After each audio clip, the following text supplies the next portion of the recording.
Toda la Escritura es inspirada por Dios y útil para enseñar, redarguir, corregir, instruir en justicia, a fin de que el hombre de Dios sea perfecto, enteramente preparado para toda buena obra. Bienvenidos a nuestro estudio bíblico.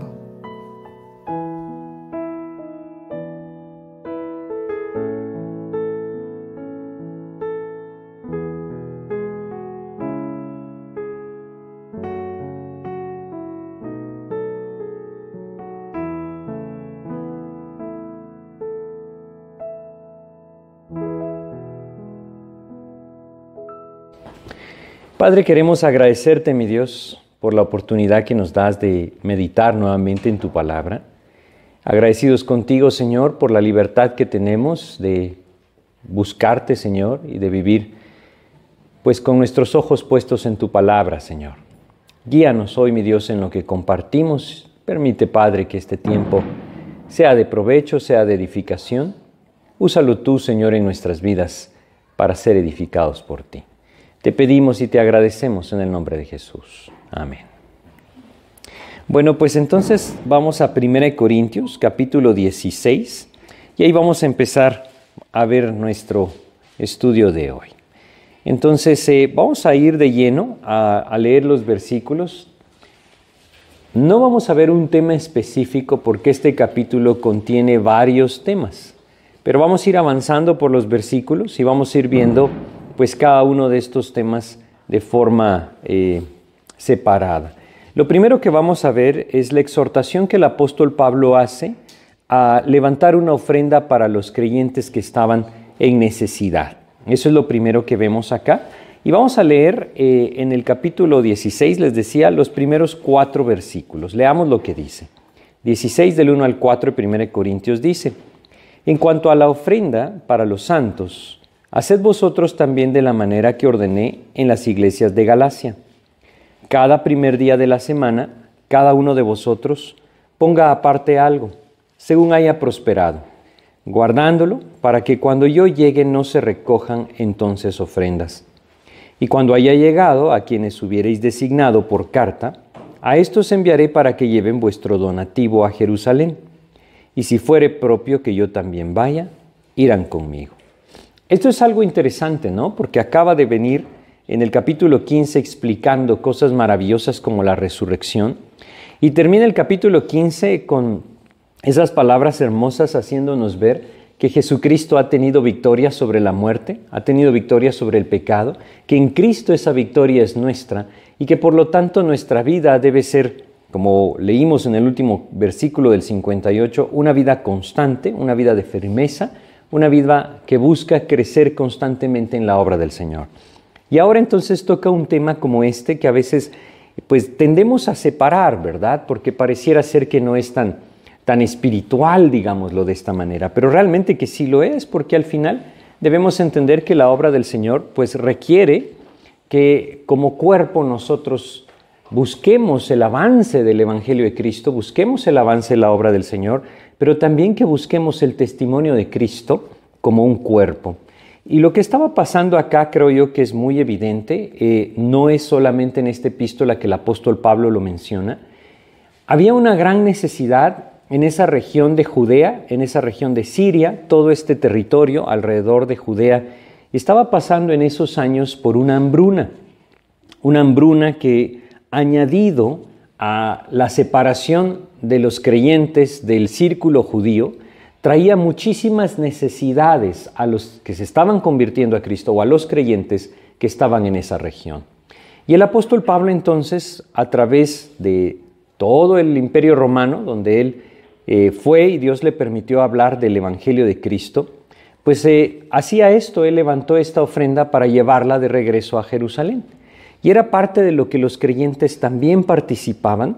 Ahora, debemos entender que no todos tenían la posibilidad de hacerlo, pero los que estaban en Corinto, que moraban en esta península de Acaya, Eran personas que vivían en un medio donde había prosperidad económica. Este era un centro no solamente religioso, sino también era un centro de comercio. Y esto les daba la oportunidad a ellos de colaborar con aquellos creyentes que estaban en necesidad. Por eso es que el apóstol Pablo dice esto a los corintios y nos deja principios importantes que nosotros debemos observar.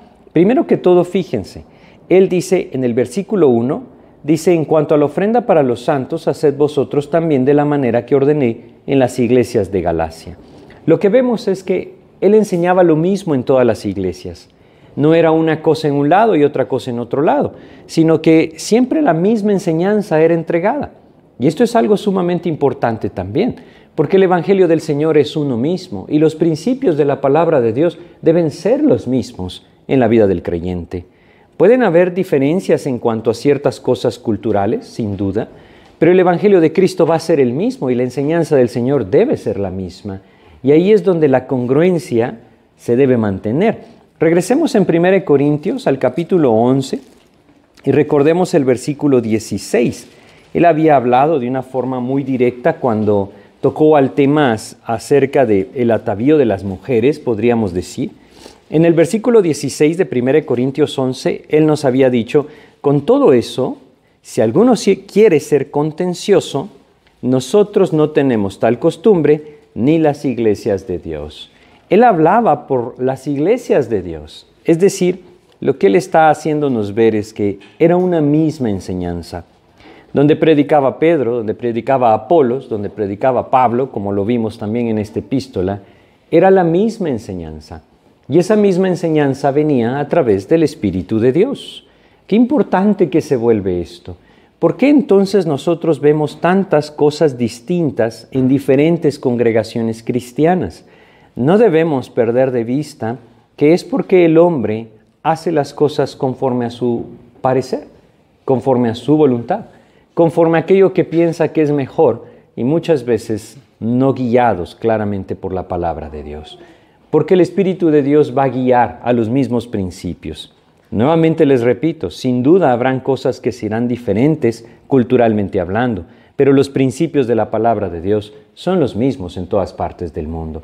Y es lo que Pablo está diciendo acá. Así como se los digo a ustedes, les dice él, también se los dije a los creyentes en Galacia.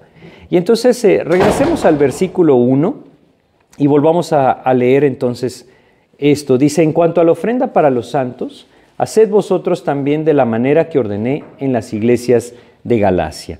Él está hablando específicamente, como menciona acá, de la ofrenda para los santos, es decir, para los creyentes. Por eso les decía, había una hambruna en ese tiempo en la región de Judea, de Siria y de todo esto que rodeaba este territorio. Y él estaba buscando ayudarles, ellos estaban en necesidad. Y aquí nos permite a nosotros darnos cuenta de algo. Esto es parte de lo que Dios anhela en la vida del creyente. Es parte de la vida del cristiano, de la vida de la iglesia, el proveer para las necesidades de los santos, es decir, ayudar a aquellos que están en necesidad. Es parte de lo que Dios anhela mover en el corazón de cada uno de nosotros. Dice en el versículo 2, cada primer día de la semana, cada uno de vosotros ponga aparte algo, según haya prosperado, guardándolo, para que cuando yo llegue no se recojan entonces ofrendas. Esto que él está diciendo es algo que da orden, porque no era algo que surgía espontáneamente, sino que él les dice, háganlo de manera regular, háganlo de manera ordenada. Es la mejor manera de hacerlo. Y él está hablando, como les repito, de las ofrendas a los santos, pero debemos entender que es parte de la enseñanza de la palabra de Dios que el creyente ofrende para la obra de Dios. Ahora, yo entiendo que hoy en día existen muchas cosas que se dicen acerca de este tema. Y lo que tenemos que desligar por completo de nuestra mente es que si yo doy, Dios me va a enriquecer, ¿verdad? Porque eso es lastimosamente lo que afecta completamente la mente del creyente en el momento que piensa en esto. Y muchas veces tampoco hay libertad para hablar de esto porque pareciera ser que se está pidiendo dinero a las personas. Pero debemos entender que es un principio que está en las Escrituras y es una necesidad de la vida del creyente, el poder dar para la obra del Señor. ¿Cómo se hace esto? ¿Qué es lo que Dios nos dice en su palabra? Pues quisiera que fuéramos a 2 Corintios, leyéramos dos pasajes. Primero el capítulo 8 de 2 Corintios Aquí nos habla claramente acerca de este mismo caso, es decir, él sigue hablando de la necesidad de los santos. Vamos a leer desde el versículo 1 al 4 de 2 Corintios 8, en donde dice lo siguiente. Vamos a leerlo, dice 2 Corintios 8, el 1 al 4, dice: Asimismo, hermanos, os hacemos saber la gracia de Dios que se ha dado a las iglesias de Macedonia, que en grande prueba de tribulación, la abundancia de su gozo y su profunda pobreza abundaron en riquezas de su generosidad. Pues doy testimonio de que con agrado han dado conforme a sus fuerzas y aún más allá de sus fuerzas, pidiéndonos con muchos ruegos que les concediésemos el privilegio de participar en este servicio para los santos. Él hace referencia al mismo propósito, la ayuda a los creyentes que estaban en necesidad. Pero ahora les pone de ejemplo a los macedonios. No eran aquellos que habitaban en la región de Acaya, ellos estaban al norte, era Grecia siempre, pero era otra condición. Y él dice, en medio de su gran tribulación, Dios movió sus corazones. Y moviendo sus corazones, ellos pudieron ayudar a los que estaban en necesidad, mucha mayor necesidad que ellos. Esto, como les digo, es un principio que Dios debe despertar en el corazón de todo creyente. Vamos ahora al capítulo 9 de 2 Corintios. Y leamos solo 2 versículos, el versículo 7 y el 8. Dice acá, 2 Corintios, capítulo 9, versículos 7 y 8, dice: Cada uno dé como propuso en su corazón, no con tristeza, ni por necesidad, porque Dios ama al dador alegre. Y poderoso es Dios para hacer que abunde en vosotros toda gracia, a fin de que teniendo siempre en todas las cosas todo lo suficiente, abundéis para toda buena obra. Aquí encontramos ese principio y es lo que Pablo está haciendo referencia. Él no pasaba un requerimiento, no había un dato, no había un monto, un cálculo que tenían que hacer, como lastimosamente muchas veces se hace hoy en día. El Señor dice, cada uno dé como propuso en su corazón. Es lo que Dios pone en el corazón del creyente para la obra del Señor. Eso es lo que el apóstol Pablo está diciendo. En el caso específico de 1 Corintios 16, es para ayudar a aquellos que se encontraban en Jerusalén y que estaban en grande necesidad. Debemos entender las condiciones en las que ellos vivían. Recordemos que, como lo vemos en los evangelios, cada vez que un judío se convertía a Cristo, era expulsado de la sinagoga. Y al ser expulsado de la sinagoga, se veía marginado completamente de la sociedad en la que vivía. No podía participar de ninguna actividad económica que tuviera que ver con el círculo judío. Y esto traía a sus vidas una tremenda necesidad. Es la razón también por la que leemos en el libro de Hechos que los creyentes tenían todo en común. Era la única manera de sobrevivir en ese tiempo. Pero más allá de la condición en la que ellos se encontraban, el principio aquí apunta al corazón del creyente, aquello que el Señor mismo quiere mover en la vida de cada uno de nosotros, buscando que tengamos esa bondad hacia aquellos que están en necesidad y que también, como lo vemos, haya un gozo en nuestro corazón de poder ayudar al avance de la obra de Cristo. Esa es la idea de lo que él está diciendo acá. Ahora regresemos a nuestro pasaje, 1 Corintios capítulo 16, ahí estamos. Vamos a leer algo que es bien importante también. Voy a volver a leer el 1 y el 2 y vamos a obtener 2 cosas más de este pasaje, de estos versículos. En cuanto a la ofrenda para los santos, haced vosotros también de la manera que ordené en las iglesias de Galacia. Cada primer día de la semana, cada uno de vosotros ponga aparte algo, según haya prosperado, guardándolo, para que cuando yo llegue no se recojan entonces ofrendas. Miren, la idea de esto es que el apóstol Pablo quería aprovechar el tiempo al máximo. Y cuando él llegaba, él quería dedicarse a la enseñanza de la palabra de Dios. Porque no olvidemos que ese era el centro de su ministerio. Es decir, quizá debemos leer un pasaje como Hechos, en el capítulo 20 de Hechos, para que nosotros tengamos la idea correcta de cuál era la prioridad del apóstol Pablo. Hechos capítulo 20, vamos a leer acá, desde el versículo 20, vamos a leer al 20 y 21 podemos leer, ¿sí? Hechos 20, versículos 20 y 21 nos dicen: Y como nada que fuese útil, he rehuido de anunciaros y enseñaros públicamente y por las casas, testificando a judíos y a gentiles acerca del arrepentimiento para con Dios y de la fe en nuestro Señor Jesucristo. Ese era el centro de su vida. Él vivía de esta manera. Él vivía anunciando públicamente, por las casas, a judíos, a gentiles, a quien fuera, a quien Dios le diera la oportunidad, anunciándole el arrepentimiento para con Dios y la fe en nuestro Señor Jesucristo.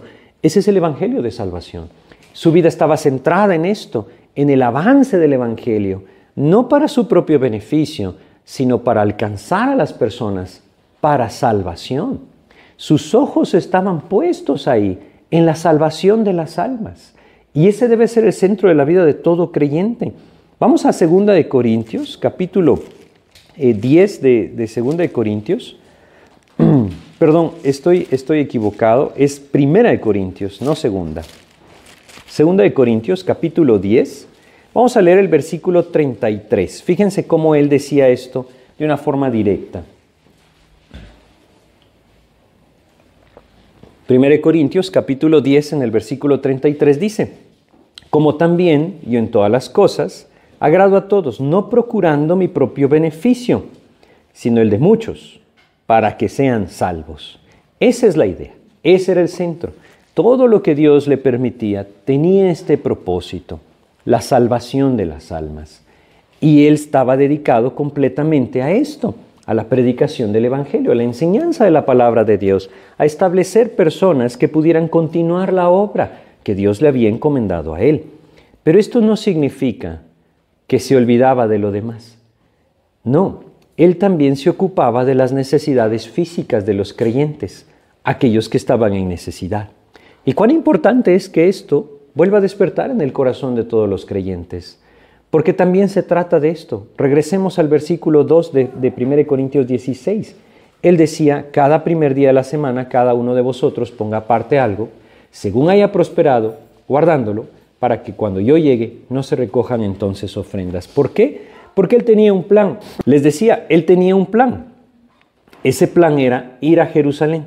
Y al ir a Jerusalén, llevar la ofrenda de los santos que él había recogido en todas estas regiones para ayudarles entonces en sus necesidades también materiales. Es parte de lo que Dios también anhelaba en la vida de este hombre, aunque nuevamente no era el centro de su ministerio, era parte de lo que Dios estaba permitiéndole enseñar. Vamos a Gálatas capítulo 6, leamos acá el versículo 10, y quizá yo hago énfasis en que no era el centro de su ministerio porque Pablo no era un reformador, o no es que él buscaba que esto fuera el centro de su obra. El centro de su obra era la predicación del Evangelio, pero eso no significa que la ayuda a los creyentes en necesidad no era parte de su vida. 6:10, les digo, de Gálatas, dice lo siguiente: así que según tengamos oportunidad, hagamos bien a todos, y mayormente a los de la familia de la fe.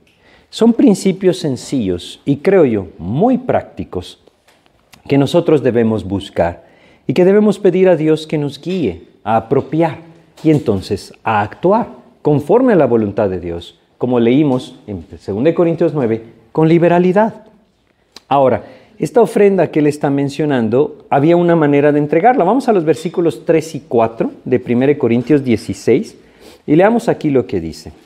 Dice: y cuando haya llegado a quienes hubierais designado por carta, a estos enviaré, para que lleven vuestro donativo a Jerusalén, y si fuere propio que yo también vaya, irán conmigo.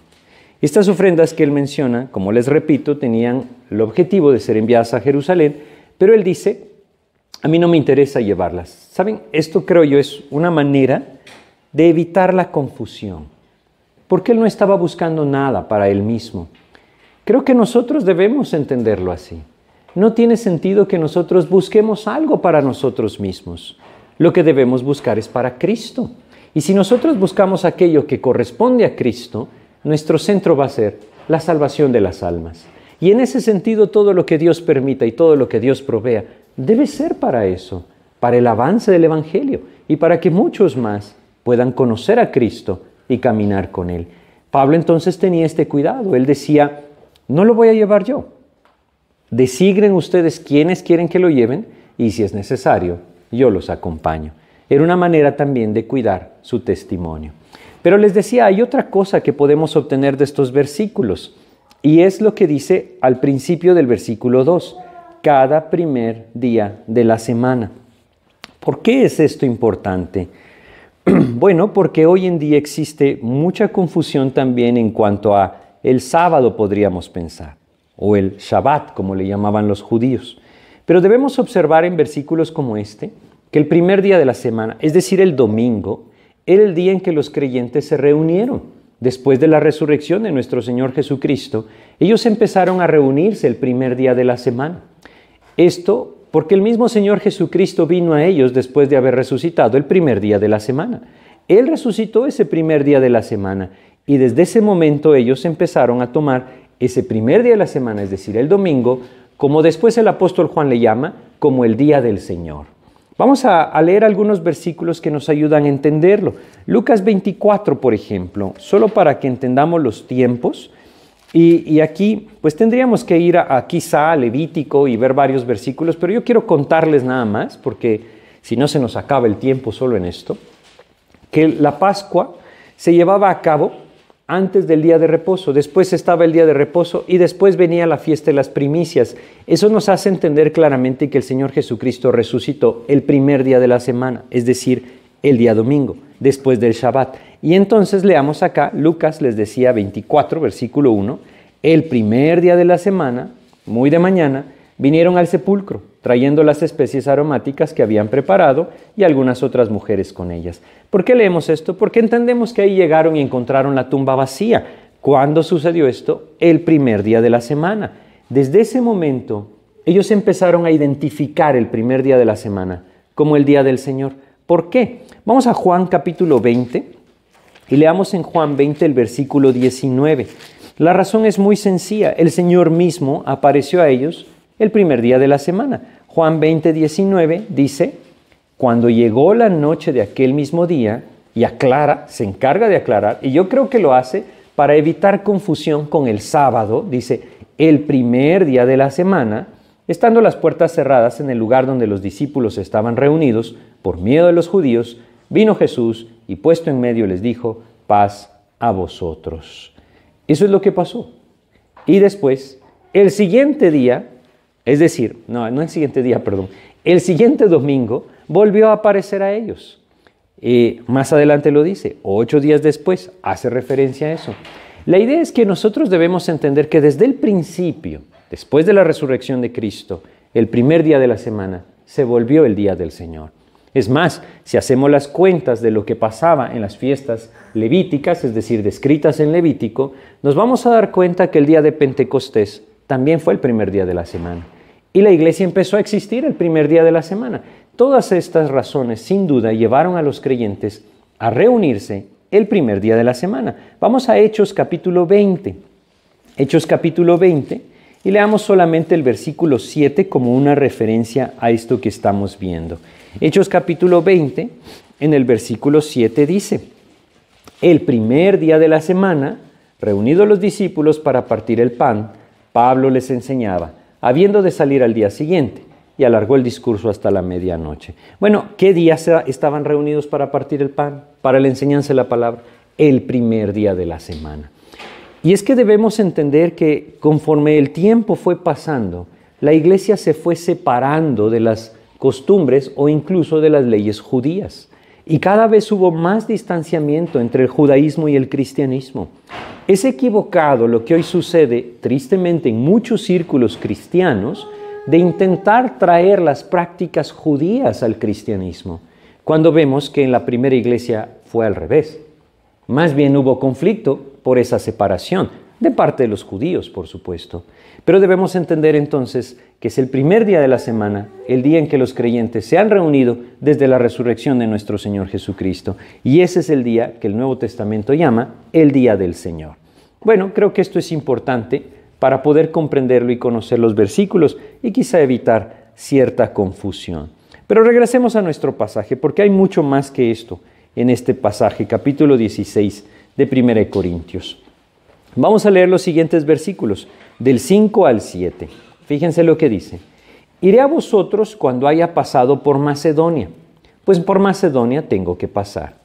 Y podrá ser que me quede con vosotros, o aún pase el invierno, pero para que vosotros me encaminéis a donde haya de ir. Porque no quiero veros ahora de paso, pues espero estar con vosotros algún tiempo si el Señor lo permite. Saben, aquí hay algo que a mí me parece muy alentador. Y les voy a decir qué es. Pablo no sabía sus planes. ¿Por qué es esto alentador?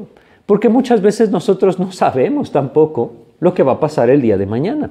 Es decir, quizá nos encontramos en algún momento de incertidumbre diciendo, ¿y qué voy a hacer? ¿Y qué va a pasar mañana? Pues Pablo tampoco lo sabía. Pero eso no significa que que no podía confiar en Dios. Él podía confiar completamente en aquello que Dios le fuera a permitir el día de mañana.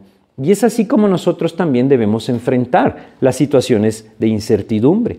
Él no sabía si iba a ir, no sabía si iba a estar. Lo que sí sabía era que Dios le iba a permitir estar con ellos un buen tiempo. Él dice, no quiero ir de pasada, quiero estar ahí por lo menos un invierno, es decir, una temporada, un cambio de temporada. Esto hace referencia quizá a un tiempo aproximado de un año. Y la idea es que él quería estar con ellos para seguirles enseñando. Él se encontraba en Éfeso y estando en Éfeso, él tenía planificado ir a Jerusalén. Miren, todo esto, nuevamente, yo creo que lo que podemos sacar de esto y que puede alentar nuestros corazones es que ni aun aquel gran apóstol Pablo, dirigido por la voluntad de Dios, sabía dónde iba a estar el día de mañana. Y lo mismo pasa en nuestras vidas, ¿verdad? Y es ahí en donde la confianza en el Señor debe ser nuestra fortaleza, no nuestra seguridad en cuanto a lo que nosotros tenemos planificado. Ahora, por supuesto, esto no significa que debemos vivir a la deriva, viendo qué pasa. Entiendo que hay parte del carácter del Señor, es la disciplina y el orden y la planificación, y eso no es malo. Es solamente que debemos tener claro que es Dios quien decide sobre nuestras vidas y que hay circunstancias que pasan que nosotros no planificamos. Por lo tanto, podemos decirlo con toda claridad. No sabemos dónde estaremos el día de mañana, pero Dios sí lo sabe. Y ahí es donde debe estar completamente nuestra confianza.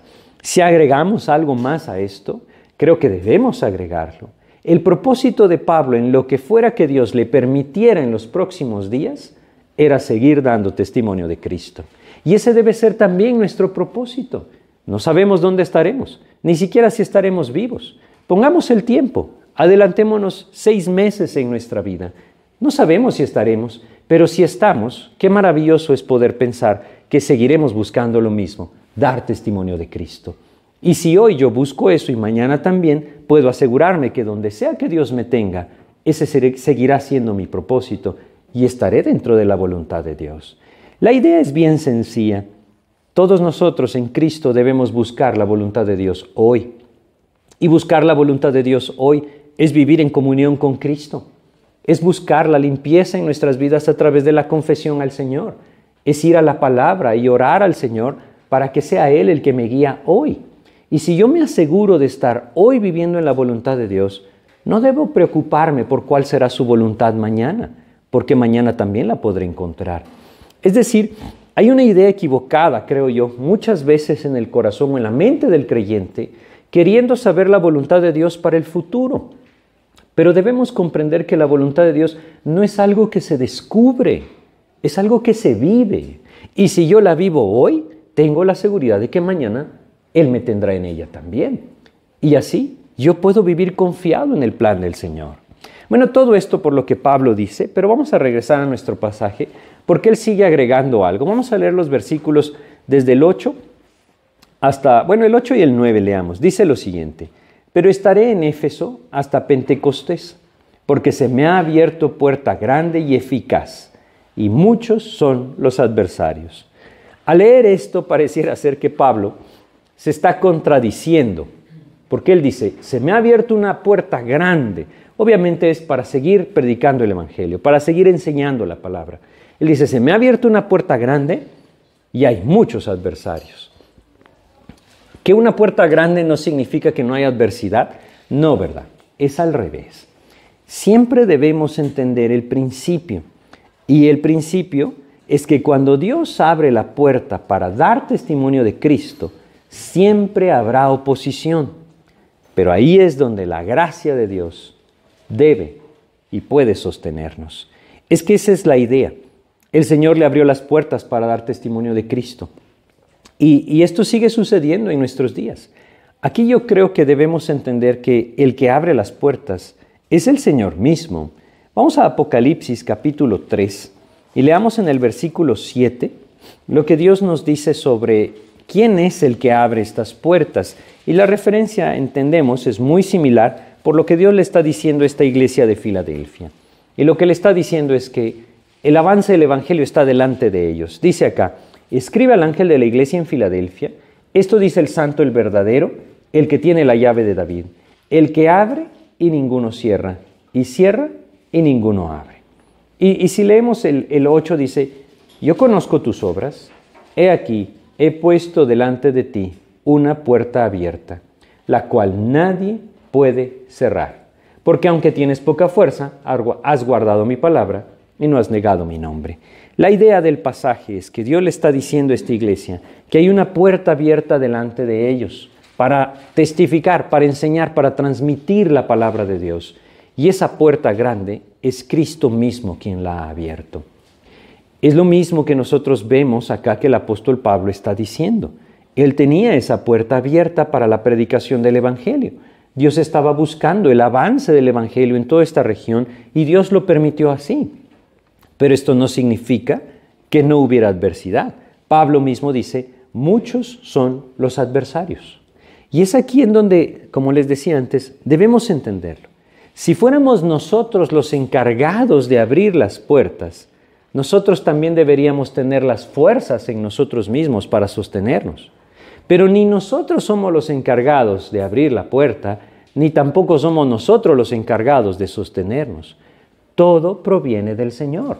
Él es el que abre la puerta para dar testimonio de Cristo y Él es el único que nos puede sostener. Esto nos llama entonces a una dependencia absoluta del Señor, tanto para poder compartir de su palabra como para poder sostenernos en medio de la adversidad. Y esto nos tiene que llevar entonces a meditar mucho, creo yo, en nuestra vida de oración, porque muchas veces actuamos o queremos actuar mucho, pero no oramos mucho. Como le dice a esta iglesia de Filadelfia en Apocalipsis que acabamos de leer, por cuanto has guardado mi palabra. A veces queremos actuar tanto, pero no nos llenamos de la palabra de Dios. ¿Cómo entonces sabremos hacia dónde tomar, hacia dónde coger, hacia dónde ir? ¿Cuál es realmente aquello que Dios está poniendo delante? Y dejemos esto a un momento a un lado. Cuando la adversidad venga, ¿cómo me voy a sostener si no es Cristo el que me está sosteniendo? Es por eso que esto nos debe llevar a meditar. La dependencia del Señor para dar testimonio de Cristo debe ser absoluta, porque es Él el que abre las puertas y es Él el que nos sostiene cuando hay adversidad.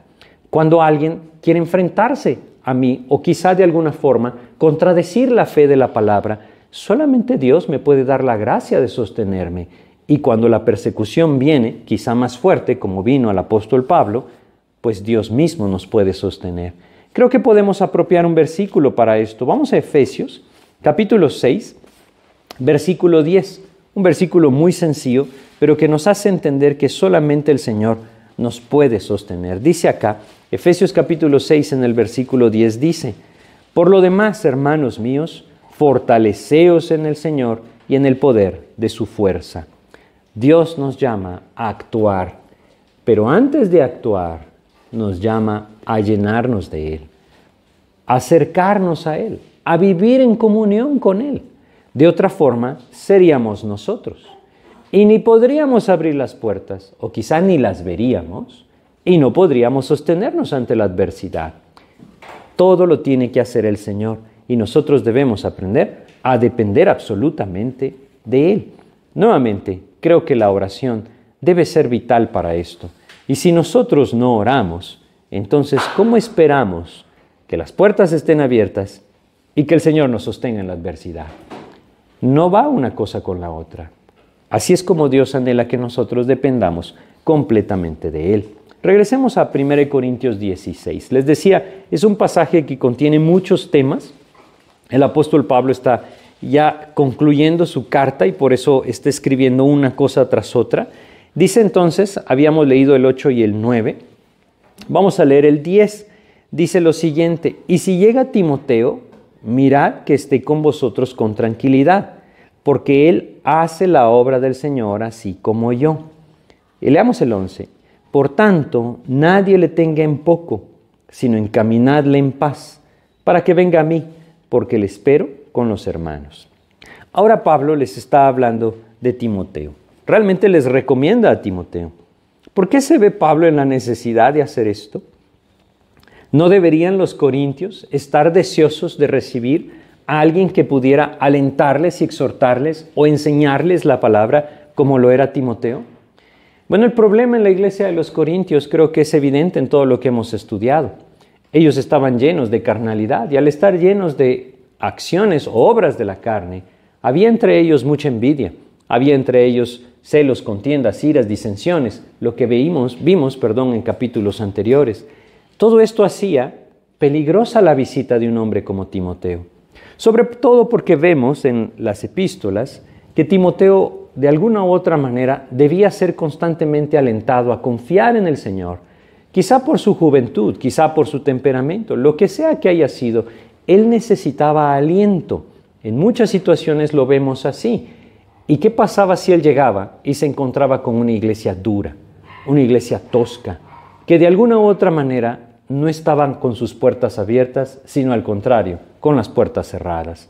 Pues el apóstol Pablo por eso escribe y él les dice que le reciban y que le encaminen, que provean para que él pueda ir hacia donde Pablo está. Creo que de alguna forma Pablo ya se lo había dicho a Timoteo. Vamos a 1 Timoteo 4 y leamos este versículo conocido en cuanto a Timoteo, versículo 12, 1 Timoteo capítulo 4, en el versículo 12, Pablo le había dicho a este hombre lo siguiente, dice, ninguno tenga en poco tu juventud, sino sé ejemplo de los creyentes en palabra, conducta, amor, espíritu, fe y pureza. Probablemente esa era la razón por la cual Pablo debía escribir a los corintios. Bueno, realmente por la condición de la vida espiritual de los corintios. Pero ellos hubieran tendido a menospreciarle a un joven como Timoteo por la forma en la que ellos mismos estaban viviendo. Y Pablo les dice, nuevamente, leo en 1 Corintios 16, versículo 10, y si llega Timoteo, mirad que esté con vosotros con tranquilidad. Fíjense cómo es esto, ¿no? Es triste cuando en una iglesia no hay libertad. No hay libertad para actuar, no hay libertad para hablar, no hay libertad para tener tranquilidad. No es esa la voluntad de Dios. Pero esto no tiene que ver con otra cosa, sino con la condición del corazón de cada uno de aquellos que están en esa iglesia. Lo que Dios estaba buscando en los corintios es que fueran hombres de gracia, que sus vidas fueran vidas de gracia. Es lo mismo que Dios sigue buscando en nosotros, que nuestras vidas sean vidas de gracia, que no nos consideremos superiores a nadie, que no pensemos que nosotros estamos por encima o por delante de algún otro, que entendamos que todos somos siervos de Cristo, que somos un cuerpo y como cuerpo que nos gocemos de aquellos que son usados por el Señor. Esa es la idea de todo esto. Cuando la carne empieza a menoscabar ese amor entre creyentes, entonces la libertad se pierde. Y al perder esa libertad no puede haber tranquilidad. Es muy triste cuando alguna iglesia llega a esa posición en la que sus miembros prefieren no acercarse unos a otros. Nunca debe ser esta la condición del cuerpo de Cristo. Y Dios quiere que nosotros nos mantengamos libres de esto.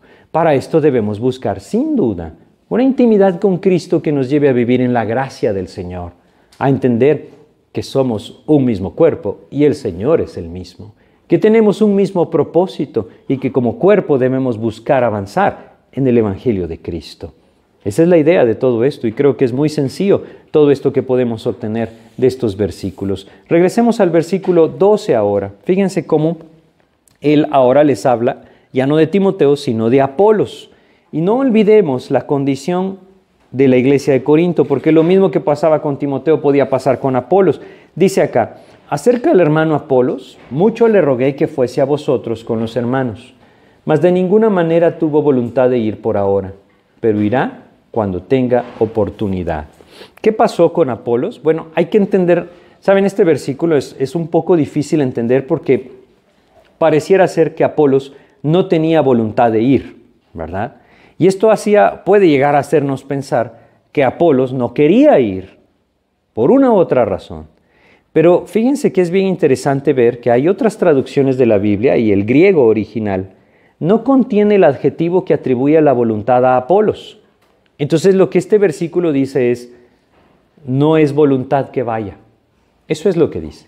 Pero no atribuye esa negativa a Apolos, simplemente a la condición en la que los corintios estaban viviendo, porque tampoco la atribuye a Dios.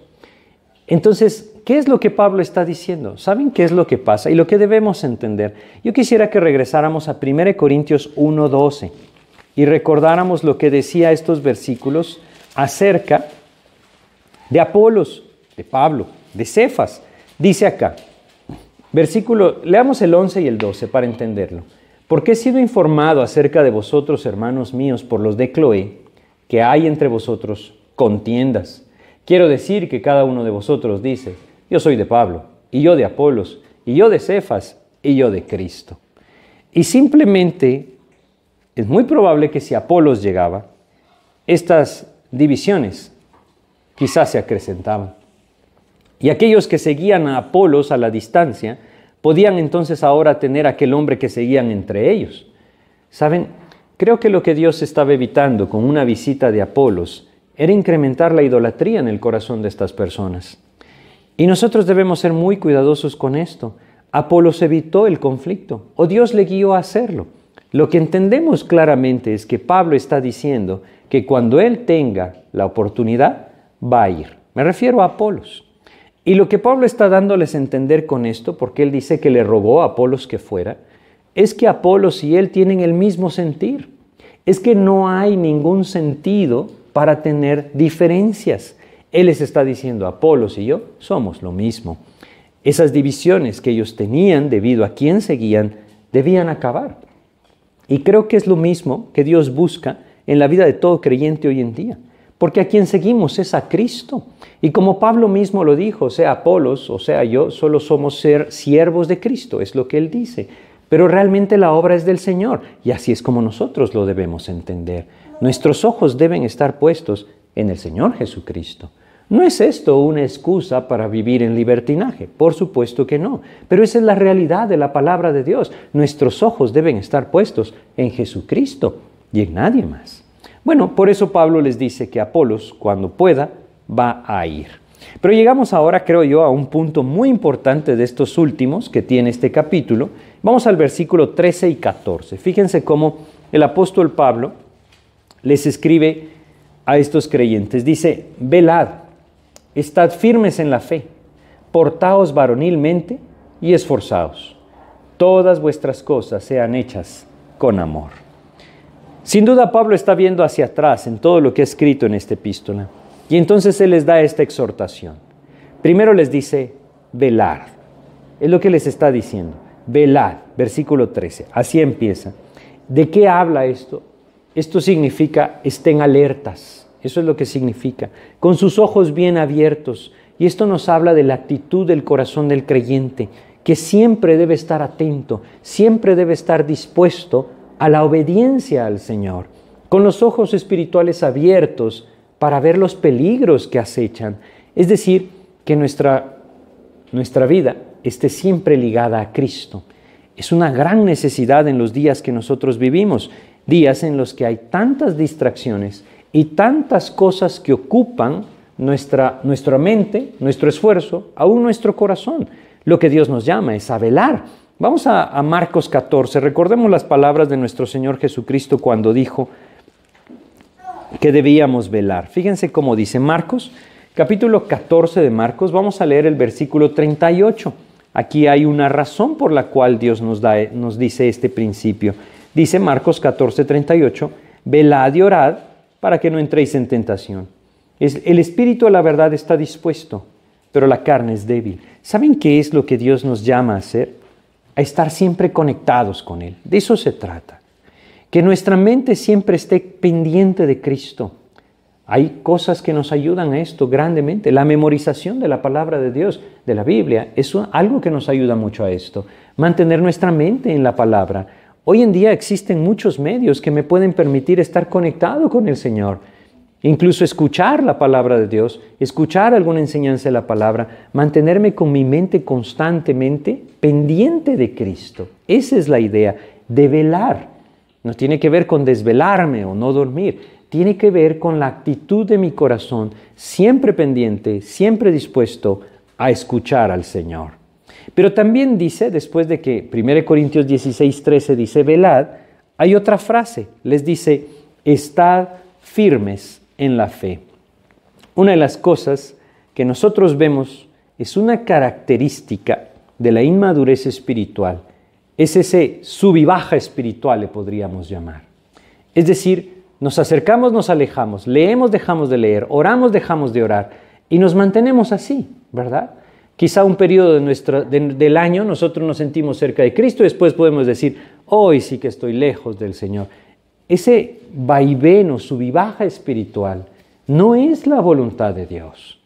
Esto no significa que vamos a ser perfectos. Yo no estoy hablando de no equivocarnos. Estoy hablando de nuestra intimidad y nuestra comunión con Cristo.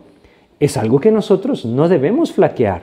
Debemos estar firmes en la fe. Y para estar firmes en la fe, la palabra de Dios debe estar siempre presente en nuestras vidas. Esta es nuestra necesidad. Y nuevamente, en tiempos de duda, en tiempos de frialdad, debemos mantenernos firmes. Solo Cristo nos puede mantener así. Por eso es que la exhortación tiene que ver con comunión y dependencia del Señor. Si yo no vivo en la palabra, no voy a vivir firme en mi fe. Si yo no vivo conectado con Cristo, como les decía antes, con el velar, yo no voy a vivir firme en mi fe. No puedo vivir en el mundo y pretender vivir firme en la fe. Debo vivir en intimidad con el Señor, en dependencia del Señor. Y esto nuevamente debe llevarnos a observar la importancia de la palabra de Dios en nuestras vidas, porque no hay otra manera de mantenernos firmes, sino solamente que Cristo nos mantenga firmes. Y esto no será posible si es lejos de la Biblia. Así es que debemos entender que la exhortación tiene que ver con esto, con comunión y dependencia. Luego dice, el versículo 13 siempre, portaos varonilmente. ¿Qué significa esto? Bueno, en pocas palabras, la frase quiere decir, actúen como adultos. No solamente habla de varonilmente en el sentido de ser quizás rudos o esto, no, está hablando de madurez, de eso es lo que está hablando.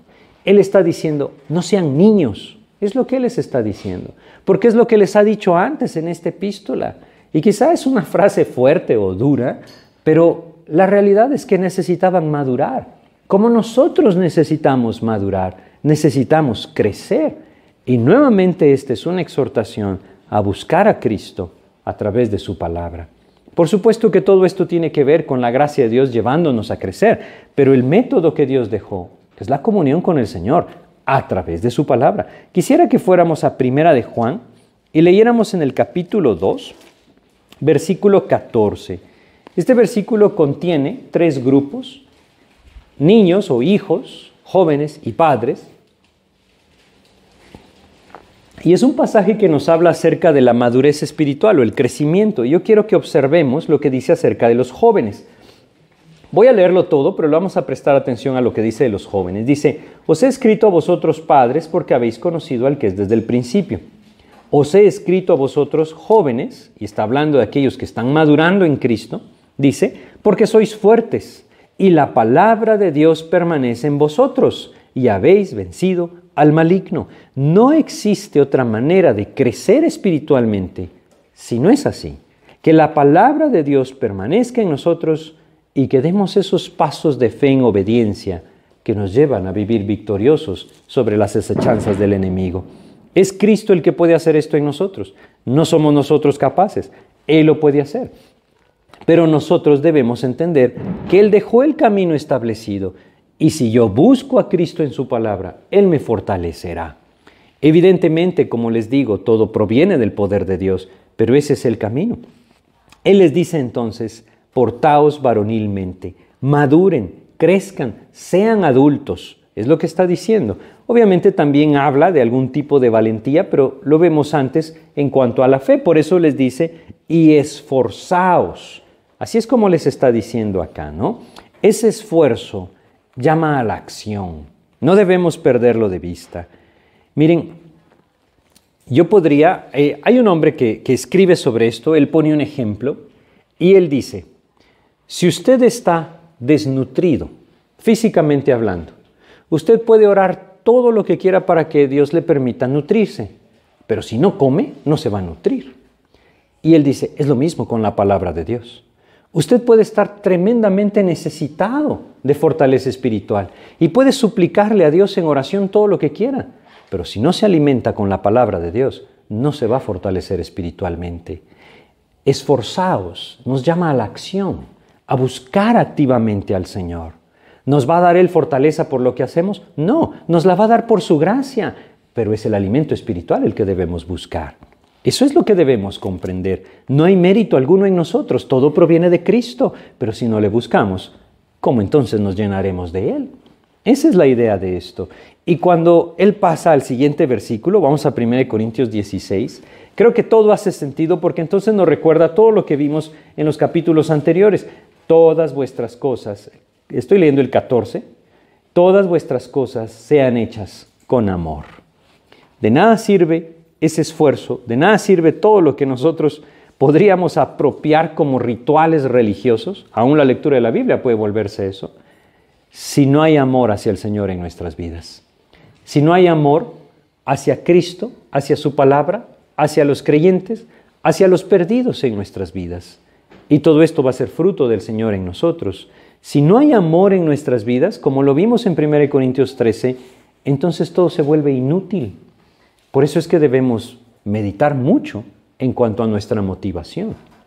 Y por eso es que no hay cosa más equivocada que buscarle a Cristo por un beneficio personal, porque eso no es amor al Señor, ¿verdad? Pero bueno, creo que podemos continuar porque hay todavía otro tema que él menciona acá. Y leamos los versículos 15 hasta el 17. Dice acá, hermanos, ya sabéis que la familia de Estéfanas es las primicias de Acaya, y que ellos se han dedicado al servicio de los santos. Os ruego que sujetéis a personas como ellos y a todos los que ayudan y trabajan. Me regocijo con la venida de Estéfanas, de Fortunato y de Acaico, pues ellos han suplido vuestra ausencia. Pablo está hablando de estos creyentes y él dice que la familia de Estéfanas es las primicias de Acaya. Acaya es la región donde está Corinto, ¿verdad? Esa península, es la parte sur de la península, lo que hoy conocemos como Grecia. Eso es Acaya. Y él dice, él es las primicias, quiere decir, es de los primeros que se convirtieron a Cristo. Esa es la referencia.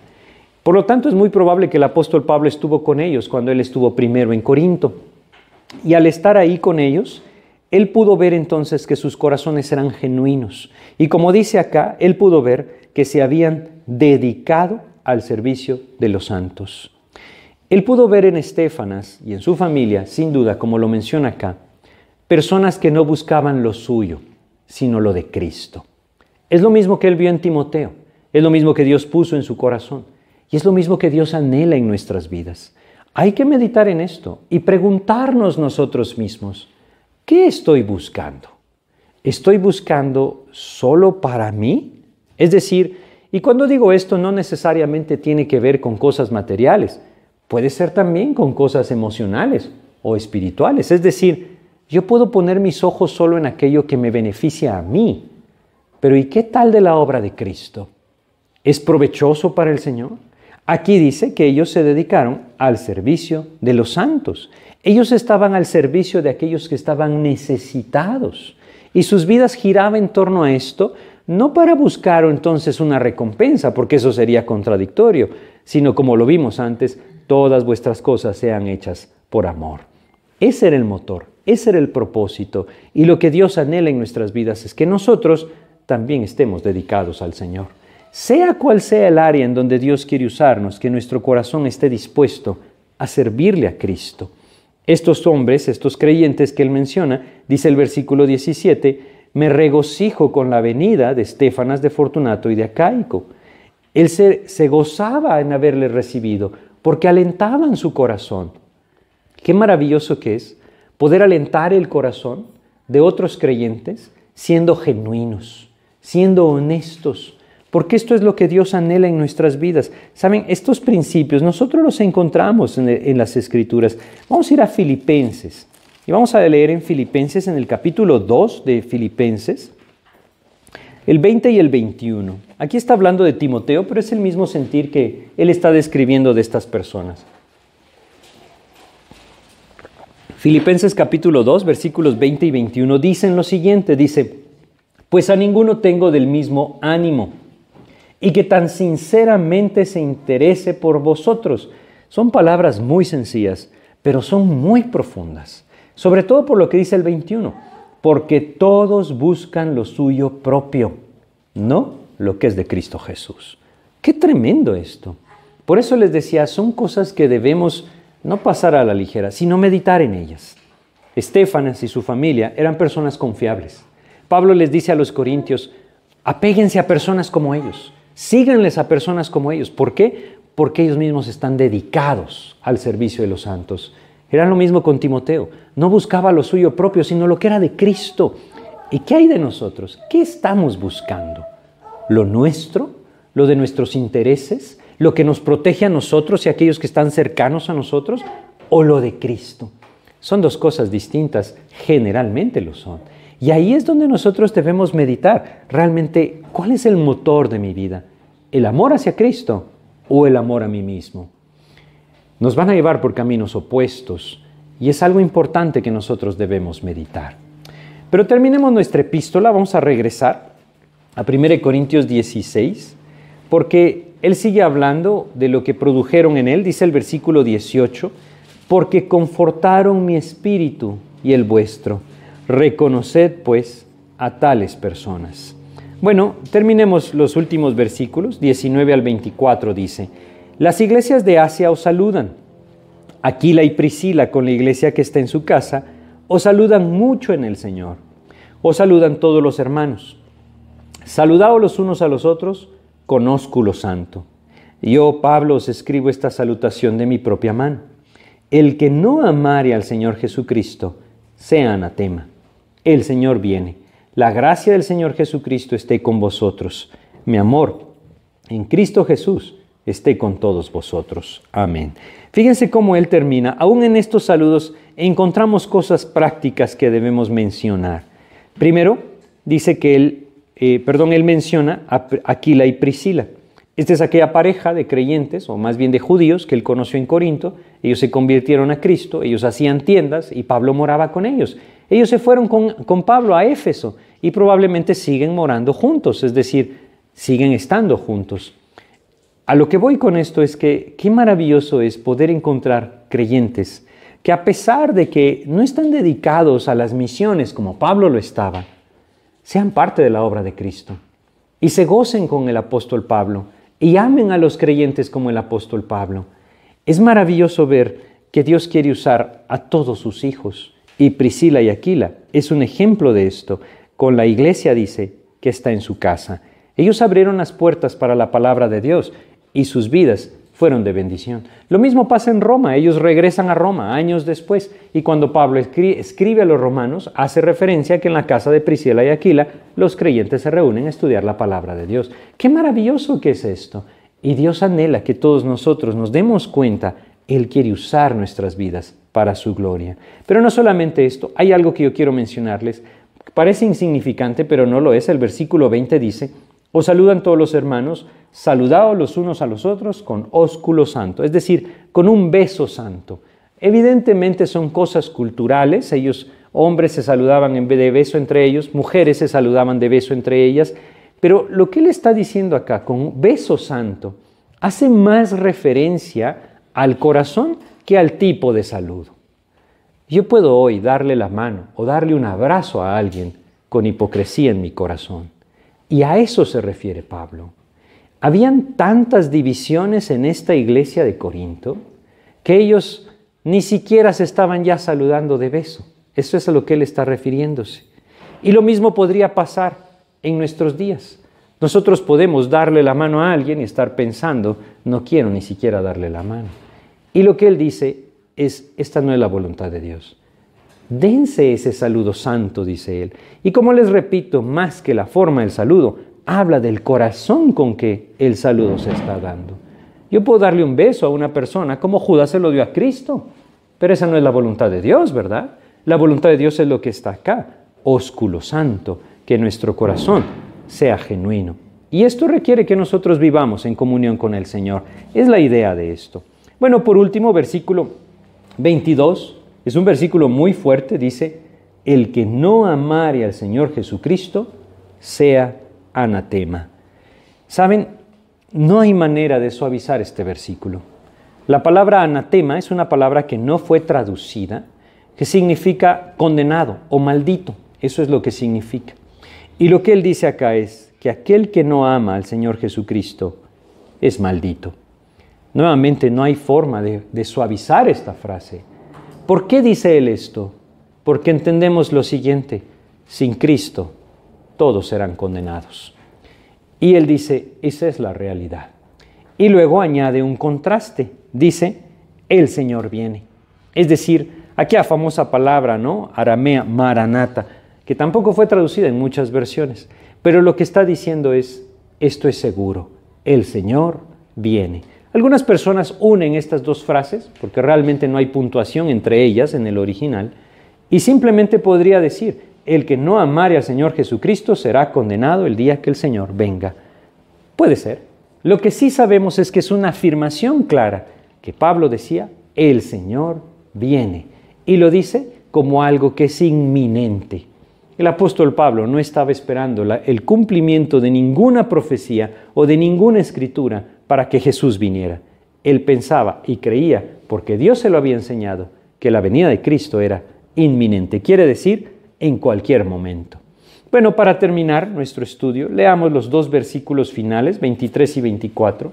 La gracia del Señor Jesucristo esté con vosotros. Mi amor en Cristo Jesús esté con todos vosotros. ¿Saben? Esto es maravilloso porque Pablo no era hipócrita, ¿verdad? Él no escribió estos últimos dos versículos para que sonaran bonito al final de la carta. No, este hombre les amaba a los creyentes en Corinto.